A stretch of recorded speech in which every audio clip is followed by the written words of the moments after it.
देखा जाए तो वृत्त इस दुनिया में सबसे मौलिक और सबसे प्रमुख आकार है, जैसा कि पहियों का आकार या फिर अणु का आकार या फिर ग्रहों का आकार। हम कह सकते हैं कि वृत्त का पाया जाना एक आम बात है, इसलिए इसके बारे में जानना हमारे लिए उचित है और ये फायदेमंद भी होगा। तो जब पहली बार लोगों ने वृत्त को देखा होगा, और अगर आप वृत्त को समझना चाहें तो आप एक पूरे चांद को देख लें। जो पूरे चांद का आकार होता है वो वृत्त होता है। तो जब पहली बार लोगों ने वृत्त को देखा होगा तो उनके मन में कई सारे प्रश्न आए होंगे वृत्त को लेके। वो जानना चाहते होंगे कि वृत्त के गुणधर्म क्या क्या होते हैं। तो जो पहला गुणधर्म उनके दिमाग में आया होगा वो ये होगा कि अगर हम एक निश्चित बिंदु ले लें और हमारे इस निश्चित बिंदु से अन्य बिंदुओं की दूरी एक बराबर है, तो वो जो बिंदु पथ मिलेगा जो अन्य बिंदुओं द्वारा बना होगा वो एक वृत्त कहलाएगा। इस निश्चित बिंदु को हम अपने वृत्त का केंद्र कहते हैं, और हम ये कह सकते हैं यहाँ से कि हमारे इस किनारे पर जितने भी बिंदु स्थित हैं, इन सभी बिंदुओं की दूरी हमारे इस केंद्र से एक बराबर होगी। तो इसे सुनने के बाद जो कोई भी पहला सवाल पूछेगा वो ये होगा कि इस निश्चित बिंदु से हमारे ये जो किनारे पर बिंदु स्थित हैं, इसकी दूरी को हम क्या कहते हैं? ये दूरी हमारे वृत्त की त्रिज्या कहलाती है। और इसी प्रकार से अगर हम इस बिंदु से इस किनारे तक के किसी अन्य बिंदु की दूरी को ले लें तो वो भी त्रिज्या को दर्शाएगी। जैसे कि अगर हम इस बिंदु से यहाँ तक की दूरी को ले लें तो ये भी त्रिज्या है, और इसी प्रकार से ये भी हमारे वृत्त की त्रिज्या ही होगी। तो अगर मैं कहूँ कि हमारे वृत्त की त्रिज्या 3 सेंटीमीटर है, इसका मतलब हुआ कि हमारे इस बिंदु से इसके किनारे तक की दूरी का मान 3 सेंटीमीटर है, और इसी प्रकार से ये भी 3 सेंटीमीटर होगा, और इसी तरह से ये भी 3 सेंटीमीटर के ही बराबर होगा। और किसी भी वृत्त में त्रिज्या का मान हमेशा बराबर ही रहेगा, इसका मान कभी भी नहीं बदलेगा, क्योंकि वृत्त की परिभाषा के अनुसार एक वृत्त उन सभी बिंदुओं का बिंदु पथ है जो हमारे केंद्र से समान दूरी पर स्थित होती है, और वो त्रिज्या के बराबर है। अब जो दूसरा सवाल आपके मन में आ रहा होगा वो ये हो सकता है कि हमारा ये वृत्त कितना मोटा है। मतलब ये कि अगर हम इस वृत्त पर दो ऐसे बिंदुओं को ले लें जो सबसे ज्यादा दूरी पर हैं, तो उन दोनों बिंदुओं के बीच की कुल दूरी कितनी होगी। मतलब ये कि अगर मैं इस वृत्त को काट देती हूँ दो बिंदुओं की सीध में जो सबसे ज्यादा दूर हैं एक दूसरे से, तो इन दोनों के बीच की जो दूरी है वो कितनी होगी।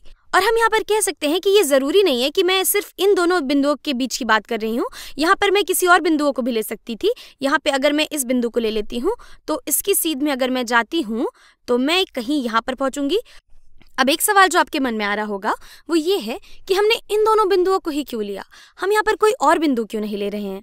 तो मैं आपको बता देती हूँ कि अगर मान लेते हैं कि मैं ये वाला बिंदु और ये वाला बिंदु लेती, और अगर हम इसे जोड़ देते हैं, अगर हम इन दोनों के बीच की दूरी को लेते हैं, तो ये दोनों बिंदु सबसे ज्यादा दूरी पर स्थित नहीं है हमारे इस वृत्त में, इसलिए ये वाली दूरी हम नहीं ले रहे हैं।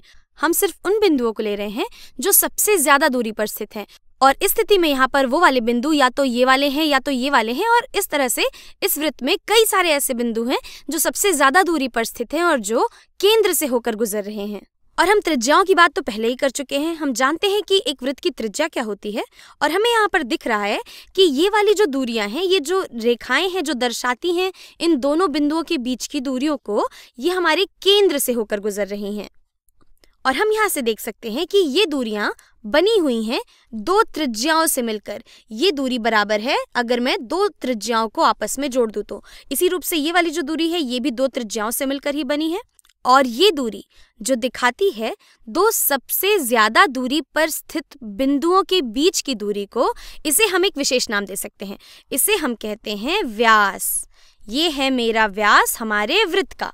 और हम यहाँ पर देख सकते हैं कि व्यास और त्रिज्या में बड़ा ही आसान सा संबंध है। यहाँ पर अगर हम 2 बार त्रिज्याओं को जोड़ दें आपस में तो हमें हमारे वृत्त का व्यास मिल जाएगा।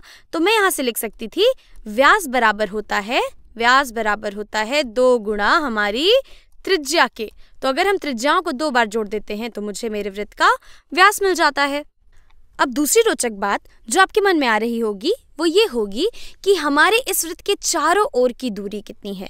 तो अगर आप अपनी माप पट्टी निकाल लें या दूरी मापने का फीता निकाल लें और यहाँ पर इस वृत्त पर इस तरह से चलना शुरू करें इसके चारों ओर, और चलते चलते इस प्रकार से इस तरह से चलते वहाँ यहाँ पर वापस आ जाएं, तो ये दूरी कुल कितनी होगी।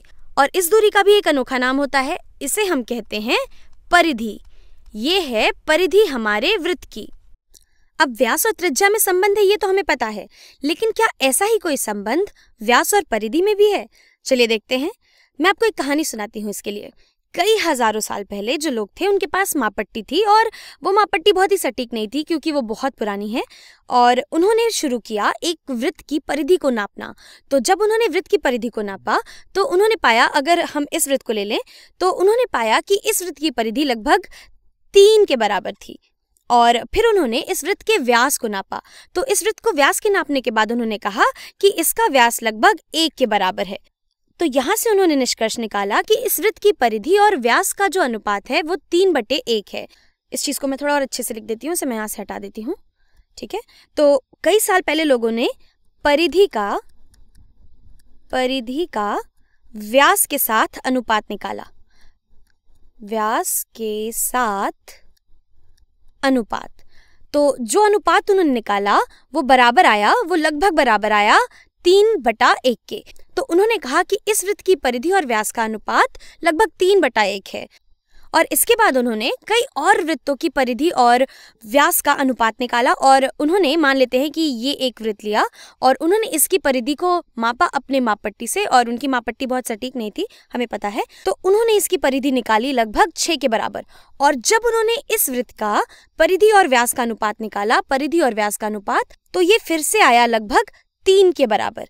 और जब कई सारी वृत्तों की परिधि और व्यास का अनुपात इसी अंक के बराबर आने लगा तो उनके मन में बहुत उत्सुकता जगी, और फिर उन्होंने अपनी मापट्टी और बेहतर की, और फिर उन्होंने जो अनुपात निकाला परिधि और व्यास का वो लगभग 3.1 के बराबर आया। और इसके बाद वो अपनी मापट्टी बेहतर से बेहतर करते गए, और उन्हें जो अनुपात मिलने लगा वो कुछ इसके बराबर था। पहले उन्हें 3.1 मिला, फिर इसमें अंक जुड़ते चले गए, फिर उन्हें 3.14 मिला, फिर 3.1415 और इस तरह से इस दशमलव वाले स्थान पर कई सारे अंक मिलने लगे उन्हें। और उन्होंने ये देखा कि ये जो दशमलव प्रसार में अंक बढ़ते जा रहे हैं उन अंकों में कोई भी क्रम नहीं है, इन अंकों की कहीं भी पुनरावृत्ति नहीं हो रही है, या फिर मैं कह सकती हूँ ये अंक कभी भी खुद को दोहरा नहीं रहे थे।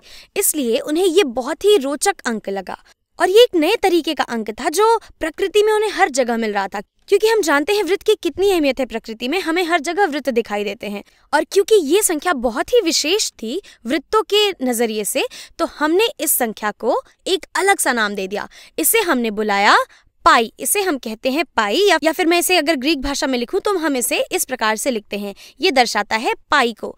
हम कह सकते हैं कि पाई एक विचित्र, बड़ी ही विचित्र और अनोखी सी संख्या है जो बार बार हमें मिल रही थी प्रकृति में, और क्योंकि ये हमें इतनी जगह मिल रही थी इस संसार में, इसलिए हमें इसका अध्ययन करना आवश्यक लगा। और ये बहुत ही मौलिक संख्या है। जब आप आगे अपनी गणित के सफर पे आगे बढ़ेंगे तो आपको एहसास होगा कि हमने इसका इस्तेमाल कितनी जगहों पर करना है।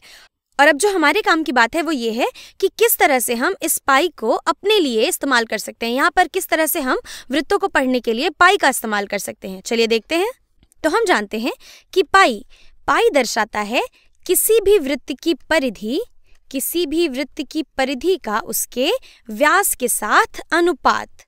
तो यहाँ से हम कह सकते हैं कि पाई बराबर होता है परिधि बटा व्यास के, और यहाँ से मैं लिख सकती थी कि किसी भी वृत्त की परिधि बराबर होती है पाई गुणा उसके व्यास के। और हमें पता है कि ये व्यास, यहाँ से व्यास बराबर होता है 2 गुणा त्रिज्या के। इसका मतलब हुआ कि हमारे वृत्त की परिधि बराबर होगी पाई गुणे 2 गुणा त्रिज्या के। और जैसे सामान्य रूप से इसको हम लिखते हैं, इसको मैं लिख सकती थी कि परिधि बराबर होती है 2 पाई आर के। ये दर्शाता है हमारे वृत्त की परिधि और उसके व्यास में संबंध को। चलिए अब हम कुछ सवाल हल कर लेते हैं इस चीज को अच्छे से समझने के लिए। चलिए मान लेते हैं कि हमारे पास एक वृत्त है और हमें इस वृत्त की त्रिज्या दे रखी है। अगर इसकी त्रिज्या का मान 3 के बराबर है तो आपको पता लगाना है, इसको मैं यहाँ लिख लेती हूँ। अगर त्रिज्या का मान 3 के बराबर है, चलिए यहाँ पर इकाइयों को भी लिख देते हैं। अगर त्रिज्या का मान 3 मीटर के बराबर है तो इसकी परिधि कितनी होगी? और हमें पता है कि परिधि और त्रिज्या में बड़ा ही सरल सा संबंध होता है। किसी भी वृत्त की परिधि बराबर होती है 2 पाई गुणा उसकी त्रिज्या के। तो यहाँ से अगर हम त्रिज्या का मान रख दें तो हमें अपनी परिधि का मान भी पता चल जाएगा। तो ये बराबर हो जाएगा 2 पाई गुणा 3 मीटर के, और 2 गुणे 3 बराबर होता है 6 के, तो ये बराबर होगा 6 पाई मीटर के। तो हम यहाँ से कह सकते हैं हमारे इस वृत्त की परिधि बराबर है 6 पाई मीटर के। और अगर आप सोच रहे हैं कि ये पाई क्या है, तो पाई मात्र एक संख्या है। यहाँ पे अगर मैं 6 का गुणन कर देती पाई के मूल्य में, पाई का मान बराबर होता है 3.14159 और ये बढ़ता ही जाता है।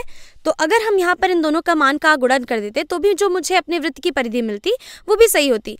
लेकिन अक्सर लोगों को जब पाई मिलता है तो वो उसी रूप में उसे छोड़ना पसंद करते हैं। चलिए अब एक दूसरा सवाल लगाते हैं। तो यहाँ पर मान लेते हैं कि मेरे पास एक दूसरा वृत्त है और मुझे अब पता है कि इस वृत्त की परिधि का मान बराबर है 10 मीटर के। तो अगर इस वृत्त की परिधि का मान है 10 मीटर के बराबर, तो आपको पता लगाना है कि इस वृत्त का व्यास और इस वृत्त की त्रिज्या कितनी होगी। और हमें पता है कि किसी भी वृत्त की परिधि और उसके व्यास में क्या संबंध होता है। यहाँ से मैं कह सकती हूँ कि पाई गुणा व्यास बराबर होता है किसी भी वृत्त की परिधि के।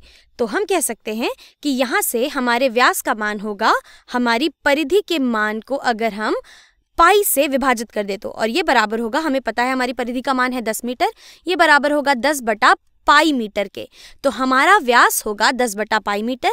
और यहाँ पर भी पाई मात्र एक संख्या है। यहाँ पर अगर मैं 10 को विभाजित कर देती पाई से तो ये कुछ 3 दशमलव कुछ के बराबर आते रहता, क्योंकि पाई बराबर होता है 3.14 और ये बढ़ते जाता है। तो 10 को अगर हम विभाजित करते पाई से तो भी हमें एक संख्या ही मिलती। और अगर हम इसको 10 बटा पाई लिखते हैं तो ये भी सही है, जैसा कि हमने यहाँ पे 6 पाई को इसी तरह से लिखा हुआ है। अगर हम इन दोनों का गुणन कर देते तो ये कुछ बराबर हो जाता 18 के, क्योंकि 6 गुणा 3 होता है, क्योंकि 6 गुणा 3.1415 ये कुछ 18 से थोड़ा सा ज़्यादा होगा, लेकिन हाँ ये लगभग 18-19 के बीच में कोई संख्या होगी।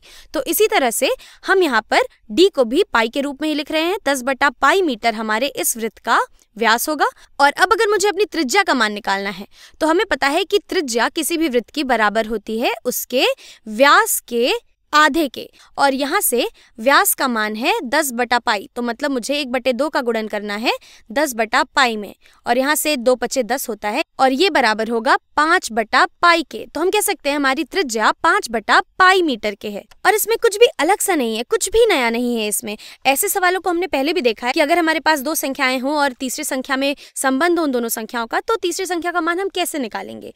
और मुझे जो लगता है कि जो लोगों को दिक्कत होती है अक्सर, वो ये समझने में होती है कि पाई मात्र एक संख्या है। तो बस आपको इस बात का आभास करने की जरूरत है कि पाई एक संख्या है और हम इसे एक संख्या की तरह से लिख सकते हैं। तो आशा करती हूँ कि आपको ये बात समझ आई होगी, और अगले वीडियो में हम देखेंगे कि हम किस तरह से एक वृत्त का क्षेत्रफल निकाल सकते हैं।